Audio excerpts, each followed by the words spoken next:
خوش آمدید listeners. Today we are going to start second last episode of میری روح میں اتر ذرا by Inaya Ahmad. اناب Malik mention میں آ چکی تھی. کچھ ہی دیر میں بڑی آپا گھر آ رہی تھی. اناب کو تیار ہونے کا آرڈر مل چکا تھا. وہ جلتی بھنتی اندر آئی تھی. یہ کمرہ کیا پورا ہال تھا. جہازی سائڈ بیڈ سمیت صوفہ اور پردے ہر چیز سے آراستہ کمرہ تھا. ہر چیز سے نفاست اور ذوق کا پتہ لگ رہا تھا. اناب کی نظر بیڈ پر پڑی تو وہ ایک بڑا سا ڈبہ پڑا ہوا تھا. اناب آگے بڑھی تو ڈبے کو دیکھا تھا. فور مسز ملک کی چٹ ڈبے کے اوپر لگی ہوئی تھی. اف ملک ملک اناب چڑی تھی. اناب نے کھول کے دیکھا تھا. اندر ایک خوبصورت بلیک گاؤن تھا. ساتھ ایک بلیک اسٹولر تھا. دل تو کر رہا تھا کہ نہ پہنوں مگر میرے پاس اور کوئی اچھا کپڑا بھی تو نہیں ہے. اب پتہ نہیں بڑی آپا کیا سوچیں. اناب روحانسی ہوئی. 10 منٹ وہ سوچ بچار میں ہی لگی رہی. پھر صرف بڑی آپا کی خاطر دل کو سمیٹ اٹھی تھی اور پہن کے باہر آئی تھی. ڈریسنگ ٹیبل کے سامنے آئی تھی تو وہاں ایک میرون کلر کا باکس رکھا تھا. اوپر چٹ لگی ہوئی تھی. فور مائی لو. اناب چڑی. باکس کھول کے دیکھا تو میک اپ باکسز تھے اندر. ایک چٹ پڑی ہوئی تھی. ہلکا پھلکا سا تیار ہو جانا. میری پھپھو کو دلہن کے روپ میں ملنا ہے تم نے. منہ سجا کے نہ بیٹھنا ورنہ اس دن آفس میں جو سزا دی تھی نا. آگے تم خود سمجھدار ہو. اناب نے پڑھ کے چٹ کو ہاتھ میں مروڑا تھا اور ہاتھ بے ساختہ منہ پہ رکھا تھا. اف اللہ کیا ہوتا جا رہا ہے مجھے. یہ شخص تو ہے ہی پاگل. مگر میری سوچ کیوں بدل رہی ہے. اناب کو نئی فکر لاحق ہوئی تھی. ہلکا پھلکا میک اپ کر کے وہ اب اپنے گاؤن کی طرف متوجہ ہوئی تھی جس کا پچھلا گلا کافی ڈیپ تھا. اس نے اپنے بیگ میں سے پنز نکال کر اس کو سیٹ کیا تھا مشکل سے. تبھی عارف اندر داخل ہوا تھا. وہ سامنے شیشے میں اناب کو دیکھ کے مسمرائز ہو گیا تھا. شہد رنگ آنکھیں آج کوئی اور ہی کہانی کی ابتدا کرنے پہ اکسا رہی تھی. وہ جو روپ سہما ڈرا رہتا تھا آج سج سنور کے ایمان کو ڈگمگا رہا تھا. بالوں کو بھی جوڑے کی شکل میں جکڑا ہوا تھا. اور لے کے آ تو اپنی بیوی کو کمرے میں. خود کو ہی مصیبت میں ڈال لیا ہے. عارف ملک صاحب اب لڑو خود سے. عارف نے خود کو لتاڑا تھا. مسز کیا ارادے ہیں آپ کے اور کتنا وقت لینا ہے ریڈی ہونے میں. آج رخصتی نہیں ہماری جو یوں مجھے غریب پر ظلم کر رہی ہو. عارف نے اس کے پیچھے کھڑے ہو کے اپنے اور اناب کے عکس کو دیکھتے ہوئے کہا تھا. آپ آ بھی گئے ہیں. اناب نروس ہوتی اس کی نظروں سے. جی ملکہ عرب میں وہاں رہنے نہیں گیا تھا. تمہاری پھوپھو ساس بھی آ چکی ہیں. عارف نے اسے کہا تھا. اس کے کاندھے پہ نظر پڑی تھی. کیا واقعی ہی میں ان سے مل کے آتی ہوں. اناب جوش میں کہتی پلٹی تھی مگر عارف نے اس کو ایسا کرنے سے روکا اور اس کو سیدھا کیا تھا. اناب یہ. عارف نے اس کے کاندھے پہ بنے زخم کے نشان پہ ہاتھ رکھ کے اشارے سے پوچھا تھا. اناب پوری جان سے کانپ اٹھی تھی. ماضی پھر سانپ بن کے اس کے سامنے آ گیا تھا. جسم سے جان نکلتی محسوس ہو رہی تھی. ماضی. یہ ماضی کب جان چھوڑے گا. اس کے میٹرک کے آخری پیپر سے ایک دن پہلے روٹی جلدی نہ پکانے پر نیلم نے اس کے ہاتھ پہ اور کاندھے پہ گرم گرم چمٹا لگایا تھا. ابھی تک کھانا نہیں بنا. نیلم دڑبے نما کچن میں آ کے چیخی تھی. بس آنٹی تھوڑی دیر. نابی نے کہا تھا. کیا تھوڑی دیر. میں دیکھ رہی ہوں تم پھر سے ہواؤں میں اڑنے لگ گئی ہو. نیلم نے اس کی چٹیا کو پکڑا تھا. نہیں بس یہ دیکھیں میں بس روٹی بنا رہی ہوں. اب تھوڑا صبر کریں. نابی نے انتظار کی جگہ گھبراہٹ میں صبر لگا دیا تھا. زبان چلاتی ہو. میں بے صبری ہوں کیا. نیلم کو صبر کا لفظ راس نہ آیا تھا. روٹی والا چمٹا جو گھبراہٹ میں نابی نے چولہے پہ رکھ دیا تھا گرم ہو چکا تھا. نیلم نے وہی چمٹا اٹھا کے اس کے ہاتھ پہ لگایا تھا. نابی اس لوہے کے گرم سلاخ کے لگنے پہ چیخی تھی اور پلٹی تھی جب نیلم نے اس کے کاندھے پہ ہی چمٹا رکھ دیا تھا. نابی تو تڑپ کے رہ گئی تھی. آنسوؤں کا سیلاب امڑ آیا تھا. آنسو بہانے کے سوا اس کے پاس چارہ ہی کیا تھا جب اپنا باپ ہی آنکھ پر پٹی باندھ چکا تھا. اب تو خیر وہ سامنے نہ تھا. جب سامنے ہوتا تو بھی نوٹس نہ لیتا تھا. وہ سارے رات روتی رہی تھی اپنے ناکردہ گناہوں کے عزو جو اس سزائیں مل رہی تھی. اناب نے سسکی لی. آنسو ٹوٹ کے گال پہ پھسل رہے تھے. زخم بھر تو جاتے ہیں مگر ہرے ہوتے ہیں تو بہت رلاتے ہیں. اناب بھی رو رہی تھی. عارف ہوش میں آیا. اس کی تکلیف سے وہ بھی تڑپ اٹھا تھا. وہ اناب کے ماضی کے ہر پنے سے واقف تھا۔ شہرش پھپھو نے اس کو سب معلوم کروایا تھا۔ کتنی تکلیف سہی ہوگی اناب نے، اس سوچ پہ وہ تڑپ اٹھا تھا۔ عارف آگے بڑھا تھا، دونوں ہاتھ اس کے کاندھے پہ دھرے تھے۔ آنسو بہاتے اناب کا عکس شیشے میں دیکھا تھا اور اگلے ہی پل جھکتے ہوئے مقابل کو مسیحائی کے لمس سے روشناش کروا دیا تھا۔ اناب اس لمس کو محسوس کر کے خود میں سمٹی تھی۔ وہ یہ توقع نہ کر رہی تھی۔ عارف نے اس کا رخ کاندھوں سے پکڑ کے اپنے سامنے کیا تھا۔ آنسو چنے تھے اور اس کا یہ گھبرایا اور ڈرا روپ آنکھوں میں سمویا تھا۔ اب تم مسز ملک ہو، کوئی تمہاری طرف آنکھ اٹھا کے بھی نہیں دیکھ سکتا۔ چھونا تو بہت دور کی بات ہے، اب میں تمہاری آنکھ میں آنسو نہ دیکھوں۔ آؤ میرے ساتھ، عارف اس کو کہتے اسٹولر اس کے کاندھے پہ لپیٹے ساتھ باہر لے آیا تھا، جہاں اس کے ماضی کا ایک مہربان کاندھا موجود تھا۔ سین چینج۔ گھر آ کے وہ سیدھا اپنے کمرے میں گیا تھا اور پریشانی سے ادھر ادھر ٹہل رہا تھا۔ رباب نے گھر والوں سے جا کے کہہ دیا تھا کہ وہ لوگ کسی ہٹ گئے نہیں ہیں۔ آن لائن آرڈر گھر آتے ہی رباب نے کہہ دیا تھا 20 منٹ میں ڈیلیوری ہو گئی تھی۔ حفظہ کا پیزا کھانے کا جوش دیکھنے کے لائق تھا۔ فہمیدہ بیگم تو سو چکی تھیں، جبکہ تحریم، حفظہ اور رباب جاگ رہی تھی۔ رباب کچھ دیر میں اٹھ کے اپنے کمرے میں چلی آئی تھی۔ ارتضیٰ صاحب بنا اس سے بات کیے ٹہل رہے تھے، ترتیب سے رکھی چیزوں کو دوبارہ ترتیب سے رکھ رہے تھے۔ رباب نے سیلف پر پڑی بکس کی ترتیب بگاڑی۔ ارتضیٰ نے رباب سے کچھ کہے بغیر ان کو ترتیب میں لگایا۔ رباب نے اس کے تاثرات کا جائزہ لیا مگر بات جاننے میں ناکام رہی۔ پھر اس نے ٹیبل پہ جان بوجھ کے جوتی والا پاؤں رکھا۔ رباب، ارتضیٰ نے کہتے ہوئے اس کو پاؤں وہاں سے ہٹایا تھا۔ اب رباب نے بیڈ کی سائڈ پہ آ کے بیڈ پہ پڑے کشن، بیڈ شیٹ اور سرہانہ الٹ دیے تھے۔ کیا مصیبت ہے، کیوں کر رہی ہو یہ سب؟ ارتضیٰ کو غصہ آیا تھا۔ اب آپ مجھے بتائیں کہ آپ کو کیا ہوا ہے، کیوں یوں منہ بنائے گھوم رہے ہیں؟ رباب اس کے مقابل کھڑی پوچھ رہی تھی۔ کچھ دیر پہلے والی ناراضگی غائب ہو چکی تھی۔ کچھ نہیں، اسے ٹھیک کرو اور تم سو جاؤ۔ ارتضیٰ نے اس کو کہتے ساتھ بیڈ شیٹ ٹھیک کرنے کا اشارہ کیا تھا۔ ایک شرط پہ ٹھیک کروں گی، پہلے بتائیں ارتضیٰ۔ رباب نے اس کا بازو پکڑ کے ہلایا تھا۔ کیا بتاؤں؟ چین نہیں ہے نا تمہاری جان کو؟ سنو پھر، پہلے مجھ پہ حملہ کروایا گیا تھا، اب مشتبہ انکل کے وکیل کو قتل کروا دیا ہے شاہ فیملی نے۔ کل کورٹ میں پیشی تھی ان کی، سزائیں پکی تھی مگر اب یہ چال چل دی ہیں انہوں نے۔ اب کیس پھر طویل ہو جائے گا، نیا وکیل آئے گا۔ پہلے شریعہ کو مشکل سے بچایا، اس کو محفوظ جگہ پہ رکھا اور وہ عین وقت پہ ڈر کے ساتھ چھوڑ رہی تھی، پھر اس کو سمجھایا۔ اب نیا کام ہو گیا ہے، یہاں کا سسٹم ہی نہیں ٹھیک، غریب اور کمزور ہی سسکتا مرے گا، اس کے نصیب میں انصاف نہیں۔ سالہ سال کورٹ میں کیسز چلتے ہیں، فائل اپنے مدعوں کے لیے انصاف مانگتی ماہ سال کی گردش میں دم توڑ جاتی ہے۔ غریب اور مفلس لوگ انصاف کے لیے بے یاور مددگار کورٹ کچہریوں کے چکر کاٹتے کاٹتے اس جہاں میں انصاف کی امید لیے روانہ ہو جاتے ہیں۔ پھر ایسے سسٹم میں غریب طبقے میں باغی پیدا ہوتے ہیں اور پھر ہم قصوروار ان غریب لوگوں کو ٹھہراتے ہیں اور ان کو حقارت سے دیکھتے ہیں اور ان کو خود سے اتنا دور کر دیتے ہیں کہ وہ اپنے مسائل میں جکڑے غلط راستوں کی راہ بن جاتے ہیں۔ ارتضیٰ بولنے پہ آیا تو بولتا ہی گیا تھا۔ رباب کو وہ بولتا اتنا پیارا لگ رہا تھا کہ اس نے دل ہی دل میں ہزاروں بار نظر اتار ڈالی تھی۔ میری بی جان کہتی ہیں جو لوگ اچھے ہوتے ہیں نا، خدا ان کو کبھی اکیلا نہیں چھوڑتا، کامیابی ان کا مقدر بنتی ہے۔ ہاں، ان کو ڈھیروں آزمائش کا سامنا کرنا پڑتا ہے، تو حوصلہ مت ہاریں، سب ٹھیک ہو جائے گا۔ رباب کو وہ پریشان کھڑا بالکل اچھا نہیں لگ رہا تھا۔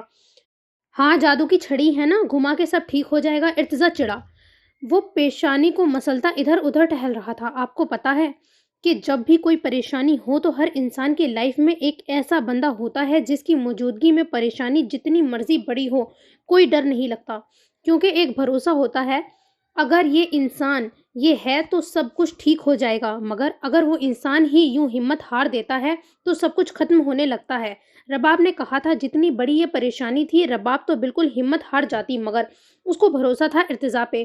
کچھ وہ ارتضیٰ کا موڈ فریش کرنا چاہ رہی تھی، کیونکہ صبح یونی میں کام اور اس وہاں نہ دیکھ کے جو اذیت اس نے جھیلی ہوگی، اب کچھ دیر پہلے ہونے والا واقعہ اور اب رہی صحیح کسر اس خبر نے پوری کر دی تھی۔ اچھا، یہ کون سی رباب بول رہی ہے؟ میں تو کسی اور رباب سے واقف ہوں۔ ارتضیٰ نے رباب کے اندر